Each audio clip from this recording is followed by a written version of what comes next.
தமிழ் கூறும் நல்லுலகம் மேற்கொண்டு வருகிறது. மாண்புமிகு தமிழ்நாடு முதலமைச்சர் அண்ணன் தலைவர் தளபதி தலைமையிலான திராவிட மாடல் பொற்கால ஆட்சி இந்த நாளுக்கான உறுதிமொழியை வழங்கியிருக்கிறது. அந்த உறுதிமொழியை இன்னும் சற்று நேரத்தில் நாங்கள் எடுக்க இருக்கின்றோம். தந்தை பெரியார் அவர்கள் கண்மூடி பழக்கங்கள் மண்மூடி போயிருக்கின்ற அந்த காலகட்டத்தில் மடமையை ஒழித்து மௌலியத்தை சாய்த்து பகுத்தறிவு வெளிச்சத்தை பாய்ச்சிய அந்த மாமனிதருடைய பிறந்த நாள் இன்று. சமூக நீதி களத்தில் நின்று போராடியவர். எனவேதான் ஐநா மன்றம் தென்கிழக்கு ஆசியாவின் சாக்ரட்டிஸ் என்று போற்றி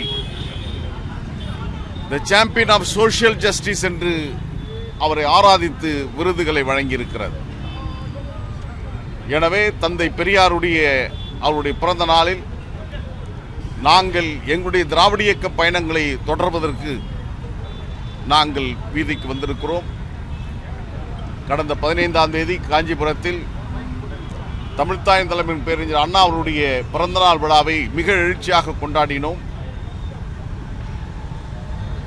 எந்த திசையில் நோக்கி நாங்கள் பயணம் செய்ய வேண்டும், எங்களுடைய பயணம் யார், எப்படி வழிவகுப்பது, எங்களை இயக்குவர்கள் யார் என்று பல்வேறு கேள்விகள் எழுந்து கொண்டிருந்த வேளையில் எங்களை இயக்குவது சர்பிட்டி தியாகராயர், டாக்டர் நடேசனார், டி.எம். நாயர், தந்தை பெரியார், பேரறிஞர் அண்ணா என்ற அந்த திராவிட இயக்கத்தின் 50 தலைவர்களும் இந்திய அரசியலை உள்வாங்க வேண்டுமென்றால் இந்திய அரசியல் சாசன தந்தை பகுத்தறிவாளன் தந்தை அண்ணல் அம்பேத்கர் அவர்கள் இல்லாமல் அந்த அரசியலை கடந்து சென்று விட முடியாது.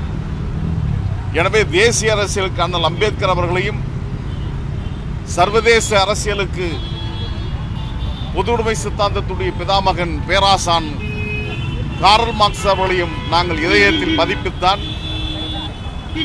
கருப்பு சிவப்பு இந்த வண்ணமணி பதாகையில் ஒரு பாகம் கருப்பும் 3 பாகம் சிவப்பும் வைத்து இந்த 7 தலைவர்களை குறிக்கின்ற விதத்தில் 7 நட்சத்திரங்களை நாங்கள் பதித்திருக்கிறோம். பிறந்த நாள் முடித்து மகிழ்ச்சியோடு தந்தை பெரியாருடைய திருவுருவ சிலைக்கு மாலை அணிவித்திருக்கிறோம்.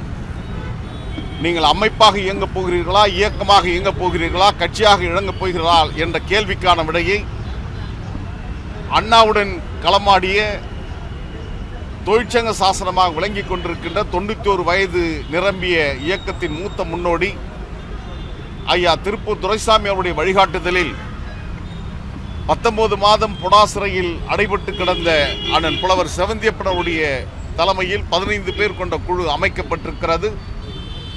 அந்த குழுவுடைய ஆலோசனை கூட்டம் ஒரு 2-3 அமர்வுகள் நிச்சயம் இருக்கும். அதற்கு பின்பாக 1916ஆம் ஆண்டு நவம்பர் 20ஆம் தேதி எந்த நாளில் தென்னிந்திய நல உரிமை சங்கம் நீதி கட்சி இந்த மண்ணில் புதிய பெயரை பூண்டதோ அந்த நாளில் நாங்கள் இயக்கமா கட்சியா என்ற சூழலுக்கான விடையாக அந்த நாளை அமைக்க இருக்கிறோம். தலைநகர் சென்னையில் தான் அந்த அறிவிப்பை எங்களுடைய குழு வெளியிட இருக்கிறது. எனவே இந்த செய்தியும் தமிழ் கூறும் நல்லகத்திற்கு தெரிவித்துக் கொள்கின்றோம். இது நாள் வரையிலும் எங்கள் பக்கத்தின் நியாயத்தை உலகத்திற்கு உணர்த்திய ஊடகத்திற்கு நன்றி, ஊடகவியலாளர்களுக்கு நன்றி, அரசியல் அறம் சார்ந்த நெறியாளர்களுக்கு நன்றி, எங்கள் தரப்பு நியாயத்தை ஏற்றுக்கொண்டிருக்கின்ற நாட்டு மக்களுக்கும் இந்த வேளையில் எங்களுடைய நன்றியை காணிக்காகுகிறோம். தந்தை பெரியார் வாழ்க. அவர் விட்டு சென்ற பணிகளை முன்னெடுத்துக்கின்ற களத்தில் முன்கள பணியாளராக பணியாற்ற இந்த நாளில் நாங்கள் உறுதியேற்கின்றோம். பல வருஷமா பணியாற்றுங்க, இப்போ நீங்க இருக்காங்க, உங்களுக்கு வருத்தம் இல்லையா?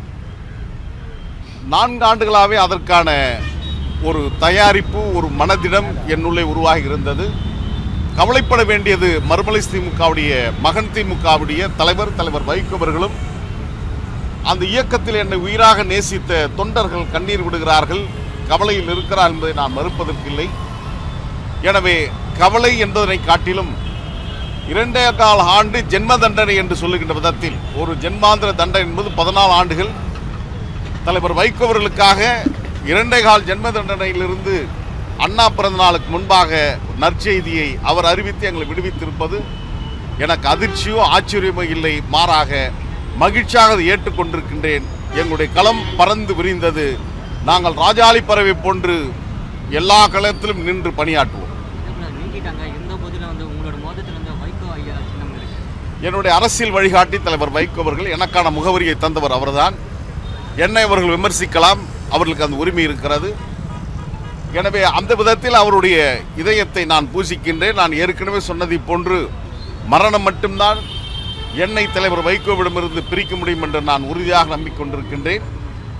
உலகமே தலைக்கீழாக புரண்டாலும் தலைவர் வைகோ என்னை கைவிட மாட்டார் என்று நம்பினேன். அந்த நம்பிக்கை பொய்த்து போயிருக்கிறது.